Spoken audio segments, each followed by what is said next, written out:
Dahil sa sinabi ni Greta, ay malayang umalis si Hector sa baryong yon na hindi na muling nagsalita pa. Malalim ang kanyang iniisip kung totoo nga bang wala na siyang babalikan pa sa kanyang kaharian. Subalit malakas ang kanyang kutob na kahit kailan na hindi siya itatakwil ng kanyang mga kasamahang dyablo dahil nanatili pa rin siyang hari ng mga ito. Pinuno, tama ba ang desisyon mong pakawalan ang Diablong iyon? Alam naman natin na siya ang pinakamahusay at pinakamalakas na Diablo sa kanilang 7. Kaya siya ang napili ng iyong lola na puntiryahin upang gamiting sandata para makipaglaban sa mga natitirang mga Diablo na mga alagad niya. Biglang sabat ni Rona ang babaeng nagpaganda kay Greta. Huwag kang mag-alala, Rona. Babalik siya dito. Hindi kasi niya matatakasan ang sumpa na nilagay sa kanya ni Lola. Sagot naman ni Greta nang nakangiti. Kapag hindi siya makabalik ng 3 araw, Pinuno, itutuloy pa ba natin ang ating planong sundan siya sa palasyo ng mga Diablo? Oo, dahil kakampi na natin siya ngayon at isa na siya sa atin. Kailangan lang natin na patunayan sa kanya na kakampi niya tayong lahat at hindi niya kalaban. Sagot muli ni Greta habang hinahawakan niyang pulseras na binigay sa kanya ng matandang babaylan. Paano ka na-inlove sa babaeng yan, Hector? Halata naman na ginamit ka lang niya para patayin kaming lahat. Mas masahol pa siya kaysa Tornino dahil ang nais niya lang ay kontrolin ang iyong buhay para magamit ka sa pakipaglaban sa mga halimaw na nabubuhay sa panahong ito. Biglang sabat din ni Helen dahil iyon ang kanyang nakikita habang nakikinig sila ni Dungkoy sa usapan ng mga ito. Wala ka ng pakialam kung bakit ako umibig sa kanya. Isipin mo na lang dyan kung paano tayo makakabalik sa hinaharap para mabawi ko na ang lahat ng nawala sa akin. Hindi yung nakikialam ka pa sa buhay ko. Sagot naman ni Dungkoy dahil naiinis din siya sa kanyang mga naririnig. Sorry na po, curious lang po ako kung paano ka umibig sa babaeng yan. Kung sa pagandahan lang naman ng mukha at siksi ng pangangatawan, ang layo niya sa akin. Isa pa, kung sa pag-alaga lang sa iyo ay higit na nakakaangat ako sa kanya. Kasi simula ng bata pa lang tayo ako na nag-aalaga sa iyo. At ako lang ang bukod tanging tunay na nagmamahal sa iyo. Sambit muli ni Helen upang iparamdam kay Dungkoy na siya lang ang tunay na nagmamahal dito. Sinabi kong tumahimik ka na. Biglang sigaw ni Dungkoy dahil ayaw niyang marinig ang mga sinasabi nito patungkol sa kanya. Hindi, manahimik. Hindi naman problema yun. Sagot naman ni Helen at naupo na lang siya sa isang sulok habang nakatingin ng matalim kay Greta na halos kainin na niya ito ng buhay dahil sa sobrang silos. Samantala, nakapasok na si Hector sa loob ng palasyo. Nagtataka siya kung bakit sobrang tahimik ng loob kahit alam naman niya na nandoon ang 6 na Diablo dahil naramdaman niya mga presensya ng mga ito bago pa siya nakapasok sa loob ng palasyo. Hanggang sa bigla na lang niyang naramdaman ang enerhiya ni Damulag at ni Rosario, ang Diablo ng mga Turo at ang Diablo ng mga Paniki. Parang hinihintay talaga ang kanyang pagdating. Subalit hindi para salubungin ng mainit-init na yakap dahil sa buhay pa siya, kung hindi ay tatapusin siya ng mga ito dahil ang enerhiya na lumalabas sa kanilang mga katawan ay tila kamatayan ang naghihintay para sa kanya. Lumabas na kayong dalawa dyan. Alam ko nandyan lang kayo sa paligid. Parang hindi kayo masaya na nakabalik na ako dito ng buhay ah. Sambit ni Hector nang maramdaman niya ang enerhiya ng 2 Diablo na malapit lang sa kanya. Pagkatapos sambitin ni Hector ang katagang yon, ay bigla siyang inatake ng Diablong Turo mula sa taas gamit ang nagliliyab nitong kamao. Halos gumuho ang buong palasyo nang tumama ang kamao nito sa katawan ni Hector patungo sa sahig ng palasyo. Dahil din sa ginawa nito ay nagdulot ito ng biglaang pagliyab ng katawan ni Hector na halos bato na siyang nabibiyak habang nilalamon siya ng apoy. Kaya napangiti si Damulag dahil hindi man lang nakaarte sa kanya si Hector sa ginawa nitong pag-atake. Sabi ko na nga ba, hindi ako mahihirapan na tapusin ang dating hari. Puro lang siya utos sa atin. Wala naman siyang lakas na ipagtanggol ang kanyang sarili sa matindi kong atake. Sambit ng Diablong Turo habang tumatawa siya ng malakas dahil nasasaksihan niya kung paano nabibiyak ang katawan ni Hector. Ano bang sinasabi mo dyan na madali akong tapusin? Totoo nga ang sinasabi sa akin na wala na akong babalikan ditong kaharian at wala na rin akong pamumunuan ng mga alagad. Biglang sabat ni Hector habang dahan-dahang nabibiyak ang apoy na nakabalot sa kanyang buong katawan. Tampalasan! Parang kulang pa ang kapangyarihan na ilagay ko sa aking kamao. Parang hindi man lang nakagalo sa kanyang katawan ang ginawa kong pag-atake. Sambit ng Diablong Turo sa kanyang sarili habang nakatingin siya kay Hector na dahan-dahan nang naaapula ang apoy na bumabalot sa kanyang katawan gamit ang kanyang itim na enerhiya. Buti na lang at binalutan ko agad ang aking katawan ng aking baluting enerhiya bago niya ako tamaan. Dahil kung hindi ko yun ginawa, ay siguradong mahahalin tulad ako sa mga batong ito na durog na tila isang buhangin. Sambit din ni Hector sa kanyang isipan habang nakatingin siya sa mga batong nadurog ng kamao ni Damulag. Ang anyo ng pagiging tao mo ba ngayon ang nagpapatunay na sumapi ka na talaga sa mga mortal, Hector? Tama ang sinabi sa akin ni Biason at ni Saturnino na tuluyan ka lang tumiwalag sa lahi ng mga Diablo dahil lang sa sumpa na binigay sa iyo ng matandang babaylan at dahil na rin sa natalo ka sa babaeng mamamaslang ng halimaw, kaya tumiwalag ka na sa amin. Sigaw ng Diablong Turo dahil sa nakikita niya. Totoo ngang sinabi sa kanya ni Biason at ni Saturnino na tinalikuran na nito ang pagiging Diablo at kumampi na sa mga mamamaslang ng mga halimaw dahil nanatili na lang ito sa anyo ng isang tao na hindi naman niya ginagawa dati. Kapatid, hindi ka dapat ganyan makipag-usap sa iyong hari. Isa pa, wala akong dapat na ipaliwanag sa inyo. Ang gusto ko lang malaman kung bakit hindi ninyo ako niligtas at tinulungan sa kamay ng mga mamamaslang na halimaw.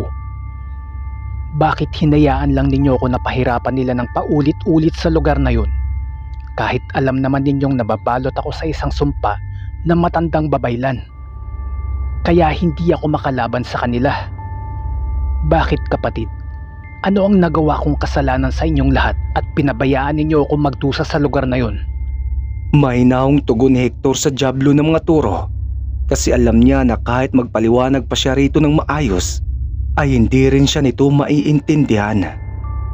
Napagtanto na kasi ni Hector sa kanyang sarili sa ginawa nitong pag-atake sa kanya kanina ay hindi talaga siya nito bubuhayin. Kaya kahit paliwanagan pa niya ito ng mabuti ay wala ring silbi dahil nabilog na talaga ang mga isipan ng mga ito ni Saturnino na isa na siyang traidor at tumiwalag na sa kanilang lahi upang makuha lang nito ang trono ng pagiging hari at pinuno ng lahat ng mga Diablo na nabubuhay sa mundo ng mga tao. Huwag kang magpatawa, Hector. Hindi na ikaw ang hari at pinuno naming lahat. Kasi wala kang silbing hari. Ang nais mo lang ay katahimikan sa bawat mga nilalang na nabubuhay dito sa mundong ibabaw. Habang kami naman ay ginagawa mo lang na utos-utusan upang mapanatili ang kapayapaan sa bawat isang nilalang na nabubuhay dito sa mundo ng mga tao. Ngunit alam mo naman na mga Diablo tayo, Hector.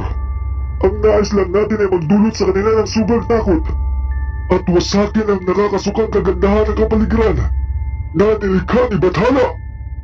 Sigaw ng Diablo ng mga Turo dahil ang nais lang talaga niya ay walang humpay na digmaan sa mga nilalang na nabubuhay sa mundong ibabaw at wasakin na rin ang kagandahan ng mundo. Ganyan ang pag-iisip ng walang utak. Kung ganito kalaki ang iyong katawan, ganito namang kalitang iyong utak. Sagot naman ni Hector habang hawak nito ang malaking bato at kapirasong buhangin sa kanyang dalawang kamay upang madaling maintindihan ng Diablong Turo ang kanyang sinasabi. Dahil sa naintindihan na nga ng Diablong Turo ang kanyang sinasabi, ay umatake na naman ito ng sobrang bilis gamit naman ang kanyang dalawang sungay na nagliliyab. Dahil sobra siyang nainsulto sa sinabi ni Hector na ang ibig sabihin talaga nito ay kasing liit lang ng buhangin ng kanyang utak kaya niya iyon naiisip. Huwag mo akong insultuhin ng palasan ka. Hindi kasing liit ng buhangin ang utak ko. Sigaw muli ng Diablong Turo habang mabilis siyang tumatakbo upang wakasan na ang buhay ni Hector sa pamamagitan ng kanyang dalawang sungay na nagliliyab na isa sa pinakamalakas niyang atake. Subalit madali lang itong nasangga ni Hector gamit lang ang kanyang dalawang kamay. Ngunit napapatras pa rin siya sa sobrang lakas ng Diablong Turo, kaya ginamit na rin niya ang kanyang buong lakas para hindi bumaon sa kanyang katawan ang nagliliyab nitong mga sungay. Ngunit habang pinipigilan ni Hector ang sungay nito na dumampi sa kanyang katawan, ay may biglang lumabas na mga paniki sa kanyang harapan, hanggang sa bigla na lang binuka ng mga ito ang kanilang mga bunganga at lumabas ang mga kakaibang tunog na animoy ihip ng hangin na nakabibinging pakinggan, hanggang sa bigla na lang sumabog ang mga ito ng sabay-sabay na muling nagpayanig sa buong palasyo at nagdulot din ng malakas na apoy sa sobrang lakas ng pagsabog ng mga paniki habang lumilipad ang mga ito sa kanilang harapan. Dahil sa malakas na pagsabog na yon, ay galit na galit ang Diablo ng mga Turo dahil muntika na rin siyang nasama sa pagsabog ng mga paniki dahil nandoon din siya sa harapan ni Hector na nakikipagbuno. Unti ka, Rosario. Bakit hindi mo sa akin sinabi na aatake ka? Dahil sa ginawa mo, napinsala tuloy ang buntot ko. Sigaw ng Diablong Turo habang nanlalaki ang kanyang mga mata dahil sa sobrang lakas ng pagsabog na muntika na siyang maglaho sa kanyang kinatatayuan kung hindi siya nakatalon kaagad. Huwag kang mag-alala, Damulag. Si Hector lang talaga ang pinunteriya ko kasi siya lang ang nakarinig ng awit ng kamatayan ng mga paniki. Sagot naman ng Diablo ng mga paniki habang pakimbot-kimbot na naman ang bewang nito. Ano sa tingin mo, Rosario? Napaslang mo na ba ang buhay ni Hector? Tanong ng Diablong Turo dahil hindi na niya nakikita ang katawan ni Hector sa kinatatayuan nila kanina. Mukhang hindi.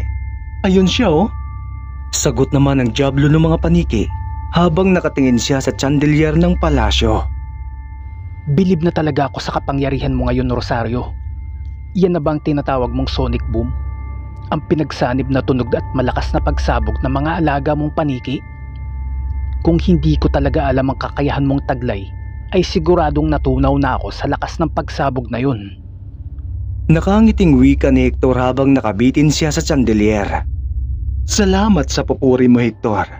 Ngunit ang paraan ko na iyon ay walang silbi sa iyo. Ang dali mo naman kasing naiwasan ng walang kahirap-hirap. Kaya ibang paraan naman ang gagamitin ko sa iyo. Sigaw ng Diablong paniki at mabilis siyang lumipad upang atakihin muli si Hector gamit ang kanyang dalawang matutulis na pakpak at mga kuko na kasing talas ng labaha. Dahil sa sobrang bilis nito ay nagulat naman si Hector at halos nanlaki din ang kanyang mga mata dahil sa sobrang bilis ni Rosario. Kasi nga napunta agad ito sa kanyang harapan nang hindi niya namamalayan. Nagulat na lang siya nang biglang humiwalay ang kanyang ulo sa kanyang katawan. At hindi pa roon natatapos ang pag-atake ni Rosario dahil ginamit pa niyang isang paniki upang pasabugin ang kanyang katawan. Halos nagkagutay-gutay ang katawan ni Hector sa lakas ng pagsabog na yon. Kaya namangha si Damulag sa kanyang nasaksihan dahil sa isang iglap lang ay tinapos na ni Rosario ang buhay ng dati nilang hari nang walang kahirap-hirap. Hindi ko alam na ganito lang pala kadaling tapusin ang buhay mo. Dati naming pinuno. Parang nagkamali tuloy ako ng pagkakakilala sa iyo. Dahil puro ka lang pala salita. Alam mo ba kung bakit? Dahil sobrang hina mo naman pala sa pagkikipaglaban. Ngayon ay babalita ko sa lahat ng mga Diablo na ang dati naming hari at pinuno ay mahinang Diablo lang pala. Nakakadismaya ka palang kalabanin dati naming hari. Sambit ng Diablo ng mga paniki habang tumatawa siya ng malakas dahil sa isang iglap lang ay napatay niya si Hector na walang kahirap-hirap. Nakakalungkot naman kung gano'n ang gagawin mo, Rosario. Dahil ang lahat ng mga Diablo na nabubuhay dito sa mundong ibabaw ay nire-respeto ako at ginagalang. Maliban lang siguro sa inyong dalawa. Nakangiting sambit ni Hector habang dahan-dahan siyang lumalabas sa pader kung saan siya nagtatago kanina pa. Paano ka nakagawa agad ng iyong doppelganger ng ganoon kadali? Hindi ko man lang napansin at nakita na nakipagpalit ka habang nakikipaglaban kami sa iyo ni Damulag kanina. Kasi sa pagkakaalam ko ay kailangan mo pa ng 15 minuto para makagawa ka ng doppelganger mo na isa sa iyong kakayahan at kapangyarihan. Pagtatakang tanong ng Diablo ng mga paniki dahil naramdaman talaga niya na totoong pagkatao talaga ni Hector ang napaslang niya kanina. Yun ba? Bago pa kasi ako nakapasok dito sa loob ng palasyo, ay pinauna ko na ang doppelganger ko dito. Kaya kanina pa ninyo siya kinakalaban.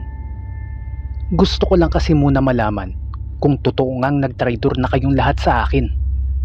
Kaya ayun na nga, ang doppelganger ko ang pinauna ko dito at napatunayan ko na nga na wala na talaga akong babalikan ditong kaharian at pamumunuan. Nakangiting sagot ni Hector habang dahan-dahan na rin siyang lumalapit sa dalawa upang labanan niya ito ng harapan. Totoo nang may kakayahan siyang buhayin ang kanyang doppelganger na kasing lakas niya at kasing bilis.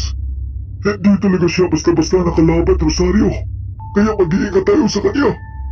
Biglang sabat ni Damulag dahil ang nakalaban niya kanina ay doppelganger pa lang nito ay nahirapan na siya. Paano pa kaya ang totoong Hector na ang kakalabanin nila? Syunga ka ngang talaga. Matagal ko nang alam na malakas si Hector. Kaya nga siyang naging hari natin at naging pinuno dahil sa taglay niyang kapangyarihan. Kaya labanan natin siya ng seryoso.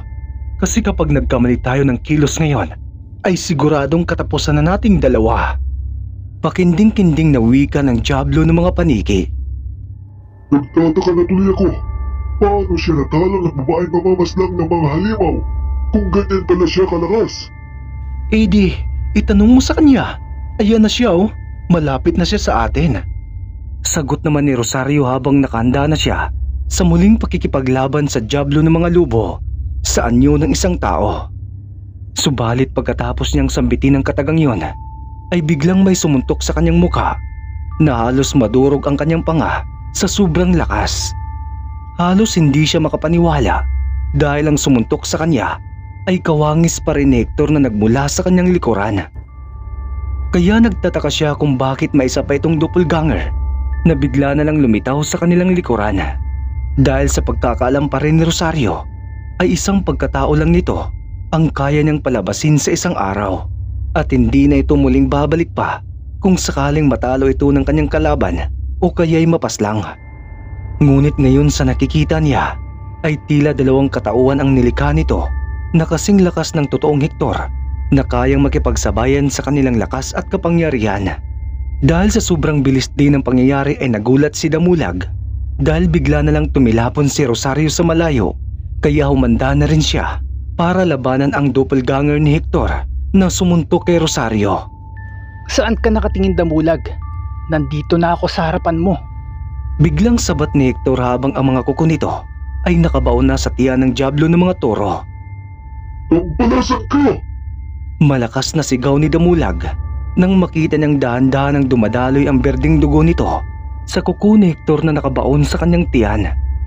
Kasabay ng pagsigaw niya ay sinuntok niya ng ubod lakas si Hector na may kasamang apoy upang gantihan ito.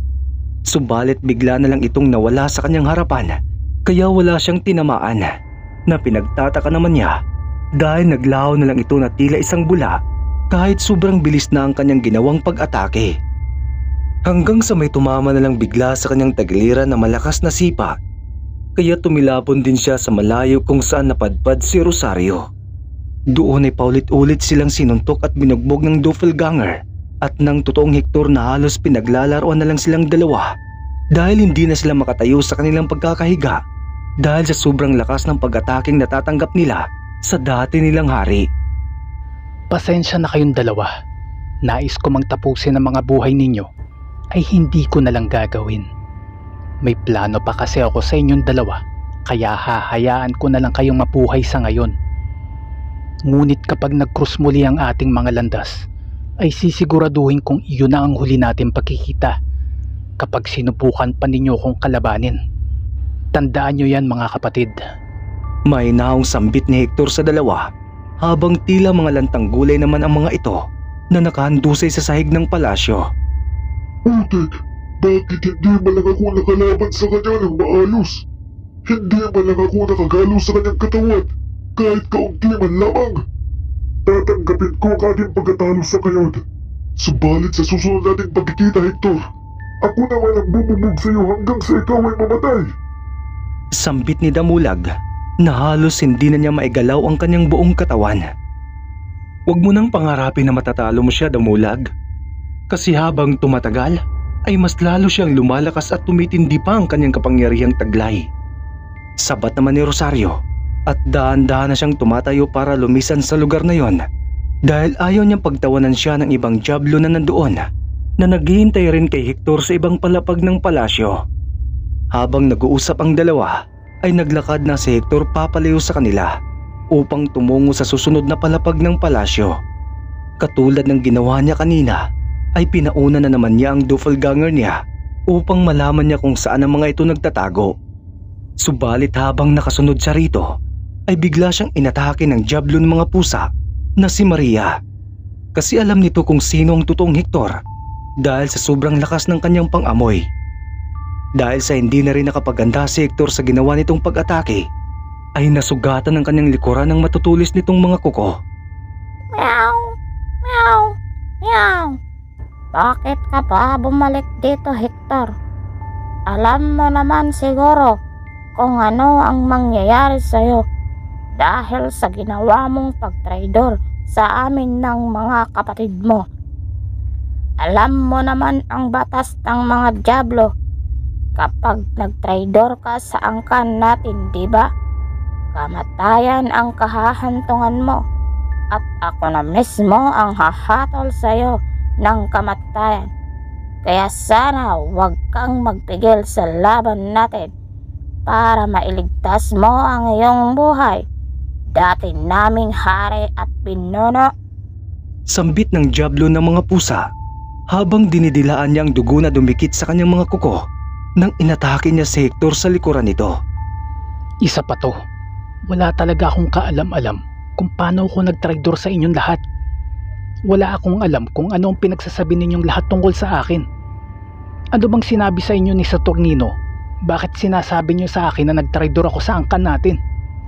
Pagtatakang tanong ni Hector dahil ang iniisip din niya ng mga oras na yon ay siya ang pinagtaksila ng kanyang angkan dahil mabilis siyang pinalitan sa kanyang trono bilang isang hari ng lahat ng mga Diablo. Nagmamaang-maangan ka pa dyan. Hindi ba sumapi ka na sa mga tao? Alam namin na nakipagsundo ka na sa babaeng mamamaslang ng halimaw upang pabagsakin ang ating angkan. Kaya huwag ka nang magsisinungaling dyan dahil tatapusin ko na ang buhay mo. Totoo man o hindi ang sinasabi mo sa akin. Sigaw ng Diablo ng mga pusa at mabilis na naman siyang umatake para tuluyan na niyang tapusin ang buhay ni Hector.